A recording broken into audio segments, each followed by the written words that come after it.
Kayo na naman. Miss Chicana, sa dami-dami ng pwedeng pag-inumang lugar, kit sa school pa kayo nag-shot-shot, ha? Ma'am, para daw sikat. Mura. Ayoko magmura. Ikaw, princess, bakit ang kapal-kapal ng foundation mo, ha? Ang pula-pula ng pisngi mo, tusino ka ba? Madam, foundation day naman Pinipilosopo mo pa ako. Gusto mo dagdagan ko yung blush on mo? Tignan mo nga kung ano yung laman ng bag mo, ha? Laman ba yan ang bag ng estudyante? Hindi lang naman pa ako gumagamit niyan, eh. Buong section kaya sa akin humihingi ng lip tint at saka pulbo kapag uwian. Tapos pag wala ako, sasabihan nila ako na malandi. Ikaw, sino daw yung inaabangan mo sa labas? Ma'am, sinabihan niya kasi ako nagpalaglag daw ako. Ba't ako magpapalaglag? Sanay nga ako maging mima, dami-dami kong nakshi dito sa school na to. Papalag. Basta gulera kayo! Ganyan ba tinuturo sa inyo ng advisor ninyo, ha?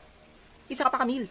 Ano din mga status mo sa Facebook? Pinaparinggan mo daw si Jessa? Ang sinabihan po kasi ako, ang dami mong dada, wala ka namang palag. Kung matapang ka talaga, bakit hindi mo itag? Tinag ko siya at Jessa may putok, ang dami pa